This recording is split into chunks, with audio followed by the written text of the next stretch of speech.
This tale starts with a dark night along the winding road in the Mojave Desert's mountain range.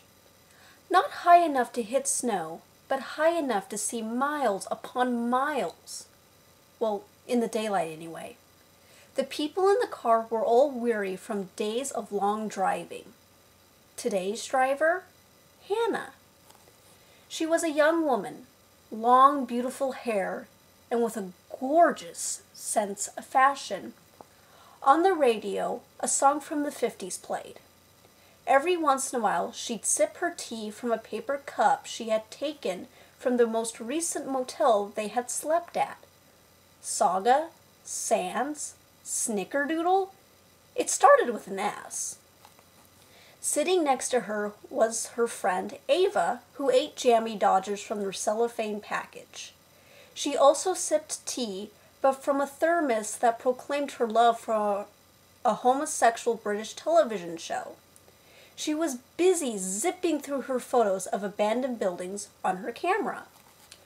Behind Ava, her friend Mango, who lay asleep leaning against Alex, Mango's boyfriend. Sitting on the other side was Ava's boyfriend, Joe. Hannah squinted, trying to see the sign up ahead.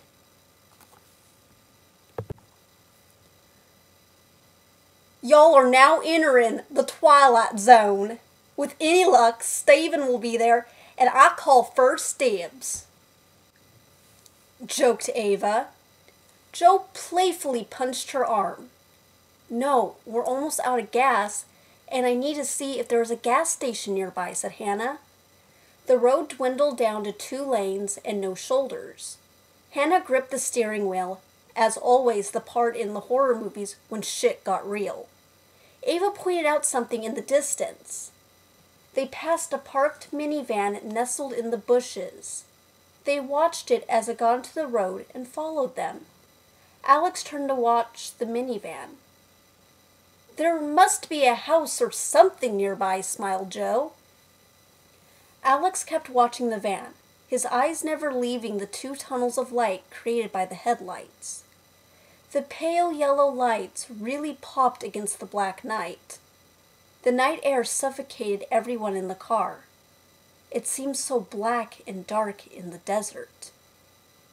Why is that van following us? Asked Hannah, peering into the rearview mirror. She didn't know why, but the van made her settle into fear. It wasn't following too close, but it wouldn't let her escape the headlight pools. The van kept up with them. Where is there a place for them to turn off? They can only follow us. Ava had looked up from her camera, for once during the drive. The screen illuminated her pale face. Her nose had disappeared, and her black-rimmed eyes seemed blacker. Brace yourselves, urged Alex. The van sped up, washing the car in the pale yellow light of the headlights. Mango woke up, stretched, and turned on her camera to vlog right as the van slammed into the car, sending everyone flying forward. Let him pass you, Hannah, please, before he kills us, screamed Joe. All right, calm down, screamed Hannah as she pulled off to the edge of the forest. The van drove past them and stopped. Why did he stop? They all froze with fear, a kind of fear that someone who just finished reading a few chapters of Stephen King's It may feel. The van was able to see Ava hop out of the car and run down the road, the opposite way. She made it not even 20 steps before her black, pinstriped Converse sneakered feet came to a stop. Another van pulled up and boxed her in. The door on the back opened and a tall, skeletal-looking man floated out. He grabbed Ava with 2 pale ginger arms and threw the screaming girl into the van. Alex and Mango's eyes widened. Mango pointed her camera at Joe, who got out of the car. Seething with anger, he was ready to kick some ass. The van with Ava drove into the forest, through the trees, like the trees weren't even there.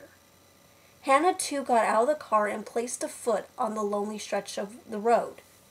She followed Joe into the woods. The ground was hard and cold, but this time she could feel something soft underneath the hard, like caked on fudge on a bowl of ice cream. The soft ice cream was there, it was just underneath the hard chocolate. Alex and Mango slithered from the car. Mango still filming everything despite the fact the dark picture was fuzzy. What did she think? That this was going to be the next great found footage fuckery? The four of them weaved between the tall, thin, sky-scratching trees. Hannah held her arm out, telling the group to stop and listen. They could all hear screams. No! No! Stop! Please stop!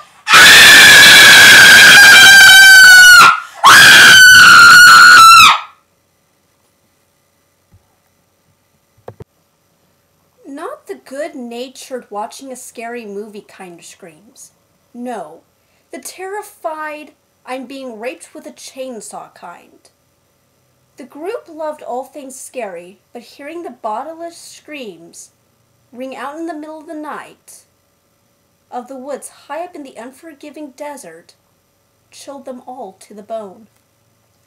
Ava! 3 of them turned to see Joe take off running deeper into the woods. The 3 chased after him. They saw he had stopped in a clearing in front of a farmhouse. Ava's screams were throbbing from within the white, paneled building. Hannah put her hand on Joe's back. Joe, we can't go in there. Joe shot Hannah a look that a pissed-off drunk man may give another man before a fight. He puffed out his chest and headed for the porch. The 3 half expected a beat-up old pickup truck to drive up with a cannibalistic redneck waving a shotgun around at Joe. He feared a cannibalistic chainsaw-wielding maniac would come through the door. A camera peeked out from the window and the flash blinded Joe. It clicked and whirred and another flash. Again and again. There was a familiar drone of a female groaning and sobbing. She was tiny and helpless. What was happening to her? She couldn't fend off much without the help of Joe. He watched as the door creaked open. No one had opened it, and Joe didn't wait for anyone to invite him in. Alex decided to do the right thing, or the wrong thing maybe, and accompanied Joe. Mango fell in line. After all, she was Alex's girlfriend. Hannah watched as the 3 were swallowed up by the house. She felt her knees buckled. What if they all died and she could have prevented their death? Her mind was thrown into a struggle she never wanted it to be in. She met it at a happy balance. She stepped into the foyer, and her stomach turned sour. It was just like the Texas Chainsaw Massacre house. On the stairs, on each stair, was a decapitated head, carved to look like jack-o'-lanterns. Hannah wanted to turn tail, but no. Ava had similar things in her and Joe's house. Body bags with bodies in the hallway leading to their writing rooms. Were the bodies in the bags real? No. So why would these heads be real? Oh, right, a man kidnapped Ava. He's got to be a sick fucker. Anyone home? Asked Hannah, not knowing what to expect. She heard delightful, wicked laughter above her and saw 2 kids running around. She wanted to ask them if their parents were home, but instead one of the boys produced a knife. A family of sick freaks. Damn! Why didn't I watch those freaky family movies more often with Ava? Maybe they'd offer some advice. Hannah grabbed her head. Her thoughts swirled around. The boy didn't throw the knife down at Hannah. Instead, he threw it at the chandelier above her, cutting the wire. The glorious golden chandelier fell right on top of her. The whipping wires pulsed electricity through Hannah. and pumped her more full of electricity. Hannah convulsed on the ground until it fried her brain enough that she was dead. Joe kept poking around the large house, looking for Ava as Alex took the upstairs. He stopped short in his tracks when he saw a red-haired man, the same guy who probably took her. In a dirtied mirror, Joe was able to see the man force a smile upon his bearded face and sat back a little on the chained, naked, bruised and bleeding body of Ava. He brought a gun up and toiled with it for a few moments before blasting Ava's brains out. Joe ran in screaming, roaring, though it came out more like a screech. He landed on top of the man, taking the gleaming gun out of his hands. He stood back, gun aimed at the man. Joe's eyes flicked down to Ava. It looked like she had been beaten and raped, strangled even. Mango poked her head in the kitchen. Since she was alone and the house gave her the creeps, not to mention after hearing the gunshot and Joe screaming, she held tightly onto an axe she had found on the porch. She searched the house up and down for Ava, Joe, and Alex. Hannah, she assumed, stood outside to keep watch. Mango smiled when she heard the familiar Nightmares and Dreamscapes theme and pushed the door at the back of the kitchen/dining room. A room that was designed to look like a playroom. Old sunned Disney princess wallpaper peeled slightly. A window that was bashed in, tangled blinds. Alex sat in a stained pink plastic chair with a bag over his head. A small child played down by his feet. She sighed happily and swooned over to him. "It's extremely attractive when you take care of children," she cooed. "But we're here to look for Ava, and by the sounds of it, Joe's in trouble." She ripped off the bag when she got no reply, and she screamed.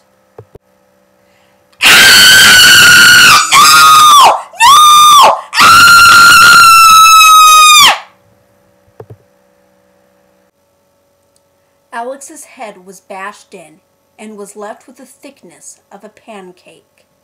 The child at his feet was playing with a lumpy mess of bloody matter. Mango began to sob, and the child threw the bloody mess at Mango's legs. It rested on the toes of her boots. Alex's brains. She screamed again. A tall man came up behind her. His features were not seen, for he was wearing a camera mask. He threw a burlap sack over Mango's head and slowly suffocated her.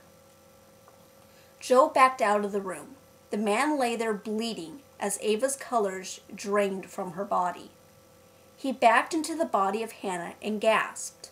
Joe gasped again when a knife from above dropped down, missing him by an inch. He looked up and saw two little shits go running. "Mango! Alex!" he hissed. "We're leaving!" He got no answer. He tiptoed into the kitchen and heard the familiar song of a Japanese TV show about ghosts that Ava loved so much. He pushed the door open as the masked fucker who killed Mango was starting to pull his pants down. He looked at Joe. Joe looked at him, then at Alex, then at Mango.